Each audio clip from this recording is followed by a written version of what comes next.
دوستو آج ہم بات کریں گے جہنم کے بارے میں کہ اللہ رب العزت نے جہنم کو کیوں بنایا اور اس کے کتنے دروازے ہیں اور کس کس طبقات میں کس کس کو رکھے جائیں گے۔ تو دوستو یہ جان لیں کہ اللہ تبارک و تعالیٰ نے جہنم کو پیدا کیا اور اس کے 7 دروازے بنائے، جیسا کہ اللہ تبارک و تعالیٰ کا فرمان ہے وَلَهَا سَبْعَةُ أَبْوَابٍ، اس کے دروازے لوہے کے ہوں گے جن پر لعنت کی تہیں جمی ہوں گی، اس کا ظاہر تانبے کا اور باطن سیسے کا بنا ہوگا۔ اس کی گہرائی کے بارے میں آتا ہے کہ اس کی گہرائی میں عذاب اور اس کی اونچائی میں اللہ تبارک و تعالیٰ کی ناراضگی ہے۔ اس کی زمین تانبے، شیشے اور لوہے کی ہوگی۔ اس میں رہنے والے کے لیے اوپر نیچے دائیں بائیں آگ ہی آگ ہوگا۔ اس کے طبقات اوپر سے نیچے کی طرف میں سب سے نچلا طبقہ منافقوں کے لیے ہے، یعنی کہ سب سے نیچے کا جو طبقہ ہوگا اس میں منافقین کو رکھا جائے گا۔ حدیث پاک میں آتا ہے کہ اللہ کے رسول صلی اللہ علیہ وسلم نے حضرت جبرائیل علیہ السلام سے جہنم کی تعریف پوچھی۔ جہنم کے بارے میں پوچھا کہ اے جبرائیل مجھے جہنم کے بارے میں بتاؤ، جہنم کی گرمی کے بارے میں بتاؤ۔ تو حضرت جبرائیل علیہ السلام نے حضور علیہ السلام کی بارگاہ میں عرض کی، یا رسول اللہ، اللہ تبارک و تعالیٰ نے جہنم کو پیدا کیا اور اسے 1000 سال تک دہکایا تو وہ آگ سرخ ہو گیا، پھر 1000 سال تک دہکایا تو وہ سفید ہو گیا، جب مزید 1000 سال تک اور اس آگ کو دہکایا گیا تو وہ آگ بالکل سیاہ تاریک ہو گیا۔ اس کے بعد حضرت جبرائیل علیہ السلام رب کعبہ کی قسم کھا کر کہتے ہیں کہ اللہ کے رسول، اس رب کی قسم کھا کر میں کہتا ہوں جس نے آپ کو نبی برحق بنا کر بھیجا، اے اللہ کے رسول، اگر جہنمیوں کا ایک کپڑا بھی دنیا میں ظاہر ہو جائے تو تمام لوگ فنا ہو جائیں گے۔ اگر جہنم کے پانی کا ایک بالٹی، ایک ڈول بھی دنیا کے پانی میں اگر ملا دیا جائے تو جو بھی چکھے گا وہ مر جائے گا۔ اگر جہنم کے زنجیروں کا ایک ٹکڑا بھی، جس کا ذکر اللہ تبارک و تعالیٰ نے یوں فرمایا ہے فی سلسلۃ ذرعها 70 ذراعا،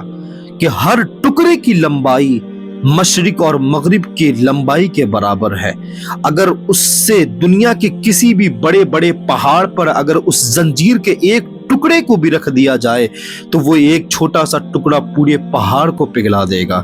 اللہ کے رسول سے فرمایا کہ اے اللہ کے رسول، اگر کسی جہنمی کو جہنم سے نکال کر دنیا میں لایا جائے، اگر لوگوں کے بیچ دنیا میں رکھ دیا جائے تو اس ایک جہنمی کی بدبو اس قدر ہوگی کہ اس کی بدبو سے تمام مخلوق فنا ہو جائیں گے۔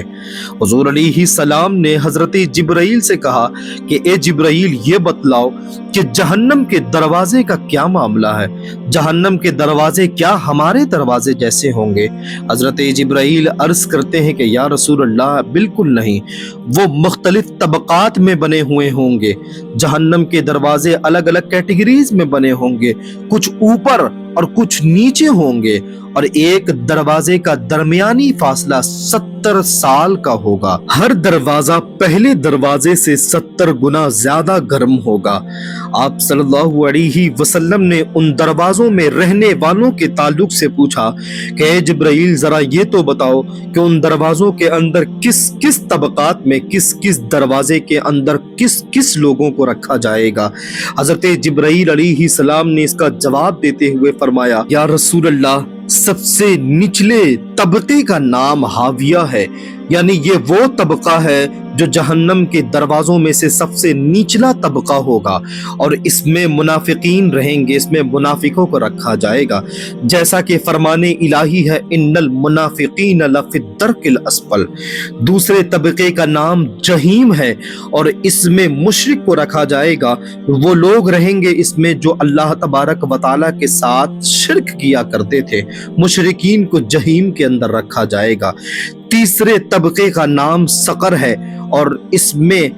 شرابیوں کو رکھا جائے گا۔ چوتھے طبقے کا نام لظہ ہے، اور اس میں ابلیس اور اس کے پیروکار اس میں ابلیس کے چیلے چپاٹی رہیں گے، اور پانچویں طبقے کا نام بتایا کہ حضور علیہ السلام پانچویں طبقے کا نام حطمہ ہے جس میں یہود رہیں گے، اور چھٹے طبقے کا نام بتایا کہ سعیر ہے جس میں نصارہ رہیں گے۔ جبرائیل علیہ السلام ان 6 دروازوں کا نام بتا کر خاموش ہو جاتے ہیں۔ اللہ کے رسول صلی اللہ علیہ وسلم کہتے ہیں کہ اے جبرائیل، کیا تم مجھے 7ویں طبقے میں رہنے والوں کے بارے میں نہیں بتاؤ گے؟ حضرت جبرائیل عرض کرنے لگے، یا رسول اللہ، آپ 7ویں طبقے کے بارے میں مت جانیں، یا رسول اللہ مت پوچھئے۔ اللہ کے رسول نے کہا کہ اے جبرائیل، مجھے بتاؤ تو صحیح، مجھے جاننا ہے کہ 7ویں طبقات میں کسے رکھا جائے گا، 7ویں جہنم کے دروازے کے اندر کسے رکھا جائے گا۔ حضرت جبرائیل اس پر عرض کرتے ہیں کہ یا رسول اللہ،